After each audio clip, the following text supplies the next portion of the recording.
నేను కటిక చీకట్లో ఒక రోజున, ఆ రోజుల్లో నాకు స్కూటర్ ఉండేది. ఆ స్కూటర్ మీద వెడుతున్నాను. వెడుతుండగా ఎందుకో అకస్మాత్తుగా గుర్తొచ్చింది, ఏదో ఆలోచిస్తూ అలవాటైన రోడ్డు కదా అని వెడుతున్నాను, నేను దీపం వేయలేదు అని. ఆ దీపం వేశాను. దీపం వేసి ఇలా చూసేటప్పటికి రహదారికి ఇటు నుంచి అటువైపు వరకు, అటువైపు కొద్దిగా నీరుంది. ఆ నీటిలో కప్పలు ఉంటాయనో ఏమిటో ఒక పెద్ద త్రాచుపాము పడుకుని ఉంది. తల నీటి వైపు కొంది, తోక రహదారికి అవతల వైపు పొదల్లోకి ఉంది. నేను దాన్ని చూసి నా ప్రయత్నం లేకుండా అకస్మాత్తుగా ఆ వాహనం ఆగిపోవడానికి వీలుగా దేన్ని నొక్కాలో దాన్ని నొక్కాను. మీకు తేలిగ్గా అర్థం అవడానికి బ్రేకు వేశాను. అప్పుడు ఏమవుతుంది? ఆగిపోయింది వాహనం. అకస్మాత్తుగా ఆగిపోతే అదేమన్నా 4 చక్రాల వాహనం కాదు కదా లోపల కూర్చోవడానికి. ఎడమ పాదం కింద పెట్టి ఆపాను. అదేం చేసింది, తల నీళ్లలో ఉన్నది వెనక్కి వచ్చింది. ఇలాగా వెనక్కి వచ్చి పడగెత్తింది. ఎదురుగుండా నా వాహనం తాలూకా దీపం వెలుగుతోంది. మిల మెరిసిపోతోంది. కృష్ణపాదాలు కూడా కనపడుతున్నాయి. 2 నాలుకలు పైకొస్తున్నాయి. ఇంచుమించు నా చెయ్యి ఎంత ఎత్తుందో అంతెత్తు పైకి లేచింది. ఇలా ఉంచి పాదం వంక చూసింది. నేను అనుకున్నాను, ఇవి మన ఆఖరి క్షణములు. ఈ చీకట్లో మనం ఆ రహదారి చివరి వరకు వెళ్ళాం, మధ్యలో పడిపోతాం. సరే, ఎవరో వెనక వస్తారులే, ఇప్పుడు ఈ విషయం ఎందుకు ఇహ ఉద్విగ్నతను పొందాను. కానీ మరి ఏమనుకుందో ఏమిటో, ఆపద అంటే ఏమిటో వీడు భవిష్యత్తులో సభల్లో చెప్పాలనుకుందో ఏమిటో, అది వెళ్ళిపోయింది. వెనక్కి తిరిగి అది వెళ్ళిపోయింది. నేను నమస్కారం పెట్టి వెళ్ళిపోయాను. కానీ భయం అంత తొందరగా తగ్గుతుందా? ఆ రాత్రంతా ఉలిక్కి పడుతూనే ఉన్నది, కళ్ళల్లో కనపడుతోంది. ఎవరు తప్పించారంటారప్పుడు? నా చేతిని కరవచ్చు, నా పాదాన్ని కరవచ్చు. అది రెండిటినీ కరవకుండా వదిలేసింది. దానిని ఆపద అంటారు. అప్పుడు నేను ఏ ఉద్యోగం చేస్తున్నానో చెప్తే వదులుతుందా? నేనేం చదువుకున్నానో చెప్తే వదులుతుందా? ఆపద గడువం బెట్టను ఊపి శుభంబైన దాని నొడగూట్పను పాండుక్ష్మాపాలుడు నిన్ను చూపి చనియ మహాత్మా అంటాడు ధర్మరాజు గారు భారతంలో కృష్ణ పరమాత్మను ఉద్దేశించి. ఆపద వచ్చిందనుకోండి, దాన్ని తప్పుకోవడం మనుష్య ప్రజ్ఞ చేత సాధ్యం కాదు.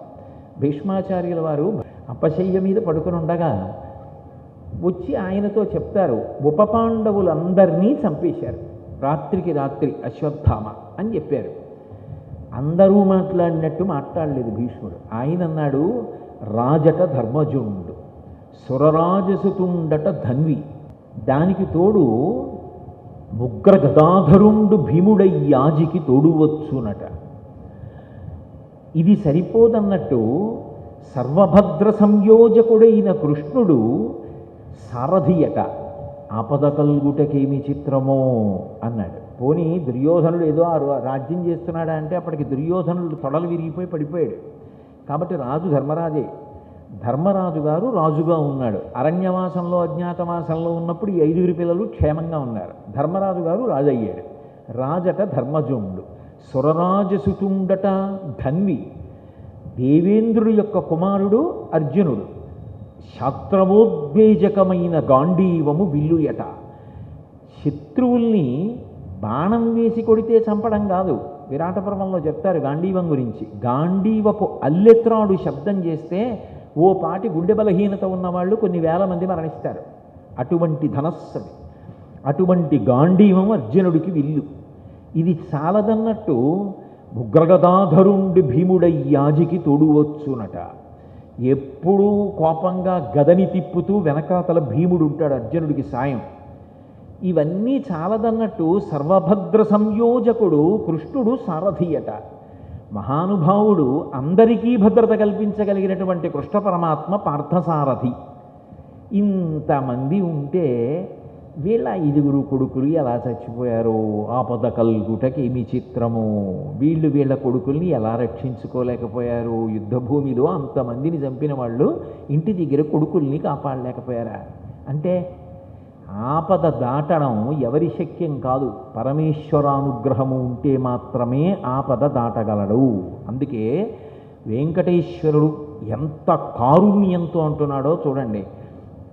కలియుగంబున ప్రజలు పాపకర్మంబులనరించి రోగాది తాపత్రయములు కలుగగా ఒక్క రోగములే కాదు, ఏవేవో బాధలు, ఏవేవో సమస్యలు, ఏవేవో ఆపదలు చుట్టుముట్టినప్పుడు వెరచి అప్పుడు భయపడి తత్కాలంబునందు నన్ను ఉద్దేశించి పలు మొరలు పెట్టినప్పుడు అప్పుడు మాత్రం ఏడుకొండలవాడ వెంకటరమణ గోవింద గోవింద ఆపద మొక్కలవాడ అనాథరక్షక గోవింద గోవింద నువ్వు తప్ప ఎవరు కాపాడతారు తండ్రి, ప్రస్తుతానికి పసుపుగుడ్డలో రూపాయి పావలా కడుతున్నాను, నీకు వచ్చి నిలువు దోపిడీ ఇస్తున్నానని మొక్కుతాడు. తత్కాలంబునందు నన్ను పేర్కొనుచు పలు మొరలు పెట్టినప్పుడు వారి ఆపదలు నివారించి వారిని బ్రోవకుండుట నాకు నీతి కాదు. వాడు ఇంతకు పూర్వం నీ చెప్పిన పనులు చేశాడా? నీ చెప్పినవి గుర్తుపెట్టుకున్నాడా? నీ చెప్పినట్టు బ్రతికాడా? నేను వద్దన్నవన్నీ కదా చేశాడు. ఇప్పుడు కష్టం వచ్చాక నన్ను పిలుస్తున్నాడు, నేను ఎందుకు వెళ్ళాలి అని నేను కూడా ఉండిపోతే కలియుగంలో వాళ్ళని ఆదుకునేది ఎవరు? లక్ష్మి. నేను తండ్రిని కదా, నేను వెళ్ళకపోతే ఎవరు వెళతారు? అందుకే భాగవతంలో కుచేలోపాఖ్యానంలో కుచేరుడి భార్య అంటుంది, కలలోనంతన్మున్నెరుంగని మహాకష్టాత్ముడైనట్టి దుర్బలుడు ఆపత్ సమయంబునన్ నిజపదాబ్జాతంబు ఉల్లంబునం తలపన్ అంతని వచ్చి ఆర్తిహరుడై తన్నైన ఇచ్చున్ సునిశ్చల భక్తిభావములను భజించు వారికిడడే సంపద్విశేషోన్నతులు అంటుంది. ఎంత గొప్ప పద్యరచన చేశారో పోతన గారు. కలలో కూడా భగవంతుని యొక్క పేరు ఎత్తనివాడు కష్టం వచ్చినప్పుడు ఆయన పేరు చెప్తే పరుగు పరుగున వచ్చి కాపాడతాడు. అది భగవంతుని యొక్క కారుణ్యం. అందున కలవు వెంకటనాయక. కలియుగంలో ఆ వెంకటేశ్వరుని యొక్క దయకు హద్దు లేదు. కాబట్టి ఆయన అన్నాడు, పలు మొరలు పెట్టినప్పుడు వారి ఆపదలు వారించి రక్షింపకుండుట బ్రోవకుండుట నాకు పాడి కాదు. నేను వాళ్ళని వదిలిపెట్టేసి నేను వద్దన్న పనులన్నీ చేశావు కదా, పాపాలు మూట కట్టుకున్నావు కదా, డబ్బు సంపాదించి ఇంట్లో పెట్టావు కదా, ఇప్పుడు రక్షించమను. ఏం రక్షిస్తుందో చూద్దువు కానివి. నీ చెప్పినట్టు బ్రతికితే రక్షణ. నేను చెప్పినట్టు మాట వినకుండా బ్రతికి ఇంట్లోకి తెచ్చి అన్నీ పెట్టి ఇప్పుడు నీకు ప్రమాదం వచ్చిన తర్వాత ఆపద వచ్చిన తర్వాత నా పేరు చెప్పినట్టు రక్షించమని అడిగితే నేను ఎందుకు రావాలి అని నేనంటే కలిపురుషుని యొక్క ఉద్ధతి నుంచి వాళ్ళని కాపాడడానికి ఎవరు ఉన్నట్టు. కానీ ఏదో ఒక ప్రాయశ్చిత్తం ఉండాలి కదా, వాడికి బుద్ధి రావాలి కదా. అందుకు ఏం చేస్తానో తెలుసా లక్ష్మి? నరుల దుష్కర్మముల్ వారి ధనముపై ఆకర్షణంబు చేసి, అందుకే ధనం పట్టుకెళ్ళి వేసేస్తూ ఉంటారు హుండీలో. ఎంత పాపం చేశాడో అంటే పుణ్యాత్ములు ఎవరైనా కూడా ఇవ్వచ్చు, నేను దాన్ని చెప్పట్లేదు. ఎంత ఆపద వచ్చిందో దానికి తగినట్టు మొక్కేస్తాడు. ఇప్పుడు ఏం చేస్తాడు? లోపల పెట్టిందంతా తీసి మూట కడతాడు. మూట కట్టి వారి పాపకర్మంబులు ధనంబుపై ఆకర్షణంబు చేసి, డబ్బు మీదకి ఆకర్షణ చేసి ఏం చేస్తాడు? ఆ డబ్బు పట్టుకుని వాడే కొండ మీదకి వస్తాడు. ఎందుకని? ఆపదల్ని నివారించి వాడికి వచ్చిన కష్టాన్ని తొలగిస్తాడు. ఎందుకనంటే నేను కూడా లేకపోతే వాడు ఏమైపోతాడు కలిపురుషుడి చేతిలో. అందుకే ఈ యుగంలో పాపం చేశామని కుత్తుక కత్తిరించాను, కాపాడతాడు.